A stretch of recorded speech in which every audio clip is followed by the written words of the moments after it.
इस कहानी की शुरुआत में हमें एक आर्मी सोल्जर को दिखाया जाता है जो पूरी तरह से जख्मी है, जिसे गोलियां लगी है। डॉक्टर उसे होश में लाने की कोशिश कर रहे होते हैं लेकिन वो होश में नहीं आता। और यहाँ से कहानी जाती है ठीक 3 दिन पहले फ्लैशबैक में, जहाँ पर एक अमेरिकन बेस को दिखाया जाता है जो अफगानिस्तान में, और यहाँ पर आर्मी की मीटिंग चल रही होती है। इस मीटिंग में बताया जाता है कि हमें किसी भी कीमत पर अहमद शाह को और उसके सबसे खास आदमी तर्राक को पकड़ना है। दरअसल अहमद शाह 20 से ज्यादा यूएस मरीन्स को मार चुका है। साथ ही साथ वो उन गांव वालों को और रेफ्यूजीज को भी मारता है जो अमेरिकन आर्मी की मदद करते हैं। इसीलिए अहमद शाह को मारने के लिए मिशन बनाया जाता है। इस मिशन के लिए 4 लोगों को चुना जाता है और इन चारों में होते हैं माइकल मर्फी, मार्कस मैथ्यू और डैनी। इन चारों को हिंदू कुश पहाड़ियों के पीछे से उस गांव तक पहुंचना है जहां पर अहमद शाह और उसका खास आदमी तर्राक है। इन्हें यह भी बताया जाता है कि तुम्हारी मदद के लिए 2 टीम्स हमेशा यहाँ पर तैयार रहेंगी। एक का नाम है क्विक रिएक्शन और दूसरी टीम जो कि हेलीकॉप्टर्स हैं वो उस गांव के आसपास ही रहेंगे जहां पर इन्हें जाना है। इन्हें 3 घंटों का पहाड़ी का सफर तय करना होगा। उसके बाद ये उस गांव तक पहुंच जाएंगे। साथ ही साथ इन्हें ये भी इन्फॉर्म किया जाता है कि ये पहाड़ियां, ये रास्ते बहुत ही खतरनाक है। यहाँ पर जहरीले सांप है और साथ ही साथ यहाँ पर कम्युनिकेशन की भी बहुत प्रॉब्लम है, यानी कि ये हर जगह से अपने बेस तक कांटेक्ट नहीं कर सकते।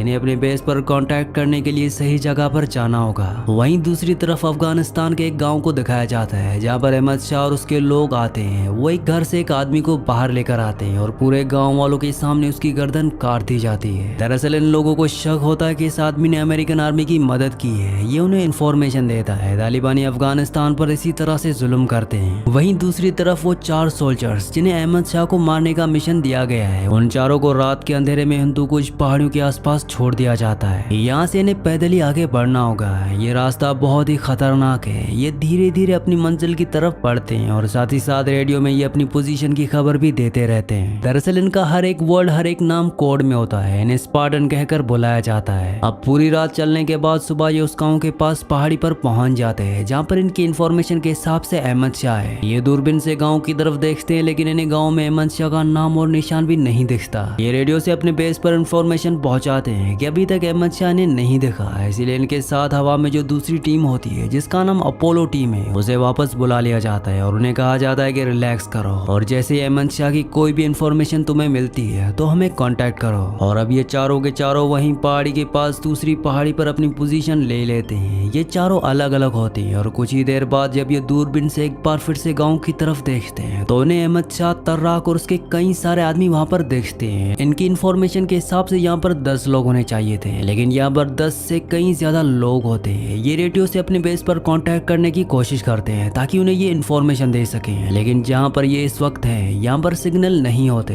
इसीलिए ये अपने बेस से कांटेक्ट नहीं कर पाते। और कुछ ही देर बाद इन्हें एहसास होता है कि झाड़ियों से इनकी तरफ कोई आ रहा है। ये देखते हैं कि वहाँ पर बहुत सारी बकरियां हैं। उनके पीछे 3 आदमी भी होते हैं जिसमें एक बूढ़ा आदमी, एक जवान लड़का और एक बच्चा होता है। अब जब ये आगे बढ़ रहे होते हैं तो इनमें से एक का पैर मार्कस के पैर पर जो झाड़ियों में लेटा होता है उसे टकराता है और अब मार्कस और उसके साथी झाड़ियों से बाहर आकर इन तीनों को पकड़ लेते हैं। और जब वो बूढ़े आदमी की चेकिंग करते हैं तो उसके पास एक वायरलेस वॉकी टॉकी होता है। ये समझ जाते हैं कि ये तीनों तालिबान के हैं और अभी एक बार फिर से रेडियो से अपने बेस पर कांटेक्ट करने की कोशिश करते हैं लेकिन यहाँ पर सिग्नल नहीं होते, इसीलिए ये उनसे कांटेक्ट नहीं कर पाते। इनके पास एक सैटेलाइट फोन भी होता है लेकिन यहाँ पर सैटेलाइट फोन यूज करना बहुत रिस्की हो सकता है। इससे दुश्मनों को उनकी लोकेशन का पता चल सकता है, पर इनके पास अब इसके अलावा और कोई रास्ता नहीं है। इसीलिए ये अपने सैटेलाइट फोन से बेस पर कांटेक्ट करते हैं। इनका कॉल लग जाता है। इन्हें अपने कमांडर से बात करनी होती है जो अभी भी सो रहे होते हैं और जब तक सोल्जर कमांडर को बुलाकर वापस लाता है इनका फोन डिस्कनेक्ट हो जाता है। इसके बाद बेस से इनसे कई बार कांटेक्ट करने की कोशिश भी की जाती है लेकिन वो उनसे कांटेक्ट नहीं कर पाते और अब इन चारों को फैसला करना होगा कि इन तीनों का क्या करना है। इनके साथ जो मैथ्यू होता है वो कहता है कि हमारे पास 3 रास्ते हैं, या तो हम इन्हें छोड़ दें और इनका पीछा करें, या इन्हें यहीं पर बांध कर चले जाएं ताकि इन्हें भेड़िए खा लें, या ये ठंड से मर जाएं, या फिर हम इन तीनों को यहीं पर गोली मार देते हैं। मैथ्यू अपने तीनों साथियों से कहता है कि हम इन्हें नहीं मार सकते। अगर हमने इन्हें मारा और दफना भी दिया तो इनकी बॉडी को ढूंढ लिया जाएगा और ये बात पूरी दुनिया में फैल जाएगी और सब ये कहेंगे कि 4 आर्मी सील्स ने एक मासूम बच्चे को भी मारा और इनके बीच में अब आर्ग्यूमेंट होना शुरू हो जाते हैं। मैथ्यू कहता है कि अगर हम इन्हें जाने देते हैं तो ये नीचे जाकर अहमद शाह और उसके लोगों को हमारी इंफॉर्मेशन दे देंगे और हमारा पूरा का पूरा मिशन खत्म खत्म हो जाएगा। मार्कस इन्हें समझाने की कोशिश करता है कि ये एक बच्चा नहीं बल्कि एक फाइटर है। इनकी आंखों में देखो हमारे लिए नफरत है। दरअसल इन सब की आंखों में इनके लिए नफरत होती है और सबसे ज्यादा नफरत उस लड़के की आंखों में होती है जो सबसे जवान होता है। वीडियो में आगे बढ़ने से पहले आप सबसे रिक्वेस्ट है कि मेरे 99% व्यूवर्स वीडियो तो देखते हैं लेकिन चैनल को सब्सक्राइब नहीं करते और ना ही वीडियो को लाइक करते हैं। तो आप सबसे रिक्वेस्ट है कि मेरे चैनल को सब्सक्राइब और वीडियो को लाइक लाजमी से कर दिया करें। और अब इनके साथ जो माइक है जो इनका लीडर भी है वो उन्हें कहता है कि हम इस मिशन को यहीं पर खत्म करते हैं। हम इन तीनों को छोड़ देंगे और वापस पहाड़ी की तरफ जाएंगे। पहाड़ी से हम अपने बेस पर कांटेक्ट करेंगे और यहाँ से निकल जाएंगे। ये इन तीनों को छोड़ देते हैं। इन तीनों में जो जवान लड़का होता है वो बड़ी तेजी से भागता हुआ गाँव की तरफ बढ़ना शुरू कर देता है और ये चारों के चारों पहाड़ी की तरफ बढ़ रहे होते हैं। तभी मैथ्यू का पैर फिसलता है और उसका पैर जख्मी हो जाता है, लेकिन किसी तरह से ये चारों के चारों पहाड़ी तक पहुंच जाते हैं। जब ये पहाड़ी पर पहुंचते हैं तो ये देखते हैं कि ये गलत पहाड़ी पर पहुंच गए हैं। यहाँ एक बार फिर से ये अपने लोगों से बेस पर कांटेक्ट करने की कोशिश करते हैं लेकिन यहाँ पर भी सिग्नल नहीं होते और ये फैसला करते हैं कि इन्हें नीचे जाकर ट्राई करना चाहिए और अगर कांटेक्ट नहीं होता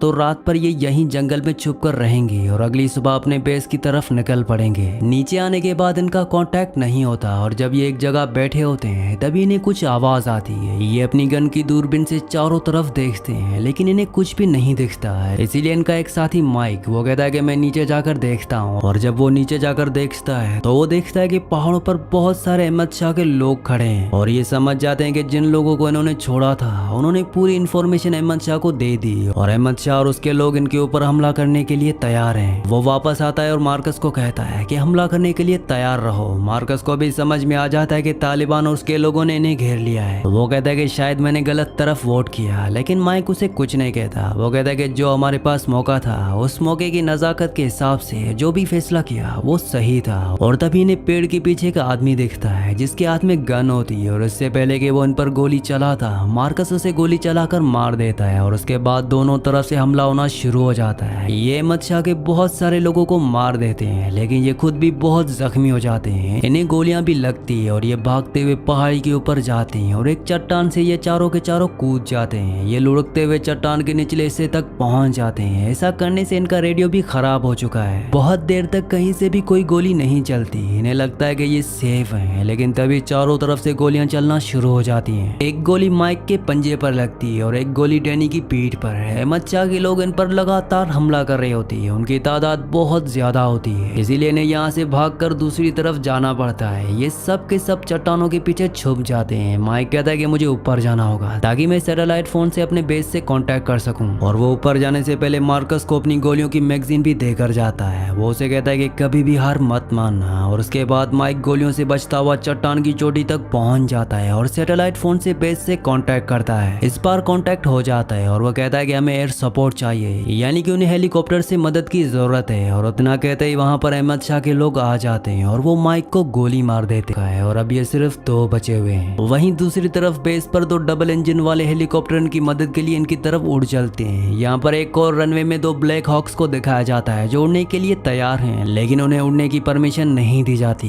क्योंकि वो बिना अपाची कवर के नहीं उड़ते और अपाची कवर वाले हेलीकॉप्टर यहाँ से कहीं और दूसरी जगह चले गए होते हैं। वो कहते हैं कि जैसे ही वो वापस आएंगे हम यहाँ से निकल पड़ेंगे और अब डबल इंजन वाले हेलीकॉप्टर उस जगह तक पहुंच जाते हैं जहाँ पर मार्कस और मैथ्यू अहमद शाह के लोगों से चारों तरफ से घिरे हुए हैं। लेकिन जैसे इनका पहला डबल इंजन वाला हेलीकॉप्टर लैंड करता है तभी उनकी तरफ एक आरपीजी आती है और वो हेलीकॉप्टर को हिट करती है जिसमें इसमें ब्लास्ट होता है और ये पूरा का पूरा हेलीकॉप्टर चट्टान से नीचे गिर जाता है। इसमें जितने भी सोल्जर्स थे उन सब की मौत हो जाती है। इसीलिए अब जो दूसरा हेलीकॉप्टर होता है वो नीचे लैंड नहीं कर सकता क्योंकि चारों तरफ से गोलियां चल रही होती है और ना ही इनके पास कोई कवर होता है। हालांकि उसमें बैठा हुआ सोल्जर हेलीकॉप्टर के पायलट को बोलता भी है कि उसे नीचे उतारो, लेकिन वो कहता है कि बिना कवर के हम इसे नीचे नहीं उतार सकते और हेलीकॉप्टर वापस चला जाता है। मैथ्यू और मार्कस जो अलग अलग हैं जब इस हेलीकॉप्टर को वापस जाता हुआ देखते हैं तो उनकी उम्मीद पूरी तरह से टूट जाती है। वही मैथ्यू के ऊपर अहमद शाह के लोग एक बार फिर से हमला कर देते हैं। हालांकि मैथ्यू कई लोगों को मार भी देता है लेकिन आखिर में उसे गोलियां लग जाती हैं और वो भी अपने मुल्क के लिए शहीद हो जाता है। और अब सिर्फ मार्कस बचा है जो बुरी तरह से जख्मी है। वो एक पत्थर के नीचे छुप जाता है और अहमद शाह और उसके सभी लोग उसे ढूंढ रहे होते हैं। तभी आसमान में ब्लैक हॉक हेलीकॉप्टर्स दिखाए जाते हैं जिन्हें अपाचे कवर मिल चुका है और इन हेलीकॉप्टर्स को देखने के बाद अहमद शाह और उसके सभी लोग वहां पर बिल्कुल शांत हो जाते हैं। इन हेलीकॉप्टर को कुछ भी हलचल नीचे नहीं दिखती। इसीलिए ये वापस चले जाते हैं और मार्कस जो बुरी तरह से जख्मी है, जो पत्थर के नीचे छुपा हुआ है, वो पूरी रात वहीं पर बेहोश पड़ा रहता है। और जब सुबह उसे होश आता है तो उसकी पूरी बॉडी पर जख्मों के निशान होते हैं, उसके पैर की हड्डी भी टूट चुकी होती है। वो किसी तरह से लंगड़ाता हुआ वहां से आगे बढ़ता है। वो चारों तरफ भी देख रहा होता है लेकिन उसे कहीं पर कोई भी हलचल नहीं दिखाई देती। और तभी उसे सामने पानी दिखता है जिसे देखकर वो खुश हो जाता है क्योंकि वो बहुत प्यासा होता है। और जब वो पानी पी रहा होता है तभी वो देखता है कि वहां पर 3 आदमी और एक बच्चा उसके सामने खड़े हैं। उन्हें देखकर वो बुरी तरह से डर जाता है। वो उन्हें कहता है कि मुझसे दूर रहो वरना मैं गोली मार दूंगा। वहां पर जो आदमी होता है वो उसे शांत रहने के लिए कहता है लेकिन ये दोनों एक दूसरे की लैंग्वेज नहीं जानते। और तभी इन अहमद शाह के लोगों की आवाज आना शुरू हो जाती है। वो जो आदमी होता है वो उसे कहता है कि तुम शांत रहो। और जब मार्कस उनके साथ एक बच्चे को देखता है तो वो समझ जाता है कि ये अहमद शाह का आदमी नहीं है। इसके बाद वो आदमी उसे अपने साथ अपने गाँव ले आता है। ये एक पश्तून होता है जिसका नाम मोहम्मद गुलाब है। मोहम्मद गुलाब उसे अपने घर ले जाता है। हालांकि उसके अपने लोग उसके खिलाफ होते हैं क्योंकि वो जानते हैं कि ऐसा करने से तालिबान वाले उन पर हमला करेंगे। लेकिन मोहम्मद गुलाब किसी की कोई बात नहीं सुनता। हालांकि मार्कस अभी भी बहुत ज्यादा डरा हुआ होता है। मोहम्मद गुलाब उसे बोलता है कि तुम अमेरिकन हो। ये दोनों एक दूसरे की लैंग्वेज नहीं समझते, बस ये इशारों से एक दूसरे की बात को समझ रहे होते हैं। मार्कस कहता है कि हाँ मैं एक अमेरिकन हूँ और वो उसे मैप दिखाता है। वो उनसे पूछता है कि हम किस जगह पर हैं। मोहम्मद गुलाब मैप में उंगली रखकर अपनी लोकेशन बताता है। इसके बाद मार्कस एक मैसेज लिखता है और वो कहता है कि ये अमेरिकन आर्मी तक पहुंचा दो। और मोहम्मद गुलाब उस मैसेज को अपने एक आदमी को देता है और वो अमेरिकन बेस की तरफ निकल पड़ता है। वहीं अब तालिबान वाले मार्कस के खून के निशान के जरिए गांव तक पहुंच जाते हैं और इनमें अहमद शाह का सबसे खास आदमी तर्राक भी होता है। ये घरों की तलाशी लेना शुरू करते हैं और ये मोहम्मद गुलाब के घर तक भी पहुंच जाते हैं। और जब वो उसे रोकने की कोशिश करता है तो वो मोहम्मद गुलाब को थप्पड़ मारता है और उसके बाद वो अंदर से मार्कस को बाहर ले आते हैं। और बाहर चौराहे पर एक बहुत बड़ा लकड़ी का टुकड़ा होता है जिस पर खून भी लगा होता है। दरअसल अहमद शाह के लोग बार बार इस गांव में आते हैं और इस गांव के लोगों को जिन पर उन्हें शक होता है उनकी गर्दन को इसी पेड़ पर रखकर कलम कर देते हैं। वो मार्कस को कहते हैं कि अब तेरी बारी। अब जैसे ही वो मार्कस को मारने के लिए अपनी तलवार उठाता है तभी उसके सामने मोहम्मद गुलाब आ जाता है। उसके हाथ में गन होती है। मोहम्मद गुलाब के साथ उसके गाँव के और भी लोग होते हैं और वो यहाँ पर जितने भी टेररिस्ट होते हैं उन सबको चारों तरफ से घेर लेते हैं। मोहम्मद गुलाब तराक को कहता है कि तुम यहाँ से चले जाओ नहीं तो हम तुम सबको मार देंगे।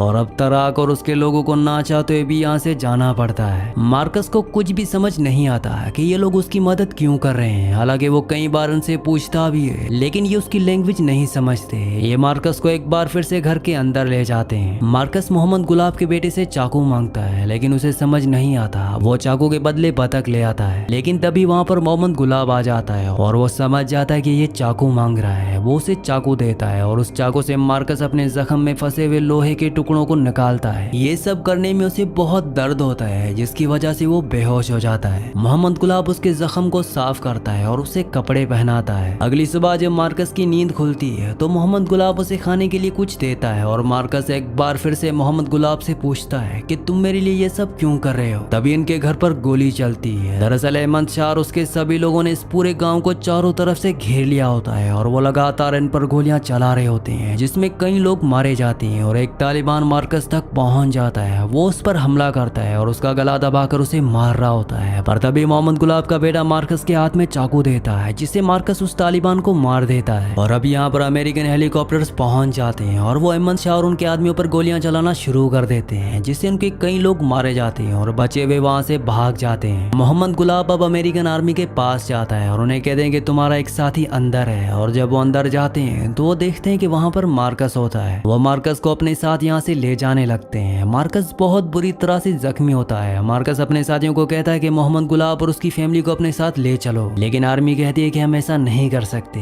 ये इस गाँव में रहेंगे तो ये सेफ रहेंगे, हम इनकी प्रोटेक्शन करेंगे। तभी मोहम्मद गुलाब का बेटा मार्कस के पास आता है। मार्कस उसे अपने गले लगा लेता है और उसके माथे को चूमता है और उसके बाद वापस मार्कस को बेस कैंप में ले आया जाता है। मार्कस अब अपनी जिंदगी की आखिरी सांसें ले रहा होता है। वो बेहोश होता है और ये कहानी यहीं से शुरू हुई थी। उसे इलेक्ट्रिक शॉक्स दिए जा रहे होते हैं जिस वजह से मार्कस की सांसें वापस आ जाती है। वो बच जाता है। इस फिल्म का सबसे बड़ा सवाल ये है कि मोहम्मद गुलाब और उसके गांव वालों ने मार्कस की मदद क्यों की। दरअसल अफगानिस्तान में 2000 साल से पुरानी रिवायत है और इस रिवायत के मुताबिक अगर कोई भी इंसान दुश्मन से अकेला घिरा हो या किसी भी अकेले इंसान को किसी तरह की मदद की जरूरत हो तो अफगानिस्तान वाले उसकी मदद करेंगे और इसीलिए वो मार्कस की मदद कर रहे होते हैं। हालांकि इस मदद शहादत के बाद मोहम्मद गुलाब को काफी स्ट्रगल करना पड़ा। उन्हें 4 सालों तक छुप कर रहना पड़ा। तालिबानों ने उनके ऊपर हमले किए, उनके घर पर बॉम्ब ब्लास्ट भी किया और एक हमले में उनके कजन की मौत भी हो गई। सन 2010 में मार्कस ने मोहम्मद गुलाब को एक मेहमान के तौर पर अमेरिका बुलाया। वो अमेरिका शिफ्ट नहीं हो सके क्योंकि उनके पास परमिशन नहीं थी। हालांकि मार्कस ने इसकी बहुत कोशिश भी की लेकिन वो उसमें कामयाब नहीं हो पाया। और इसी के साथ इस मूवी का इस सच्ची कहानी का एंड हो जाता है। अगली कहानी आप किस मूवी पर सुनना चाहते हैं मुझे नीचे कमेंट्स में जरूर बताना, क्योंकि मैं आपकी कमेंट्स पढ़ता हूँ और आपके प्यारे प्यारे कमेंट्स का बहुत बहुत शुक्रिया।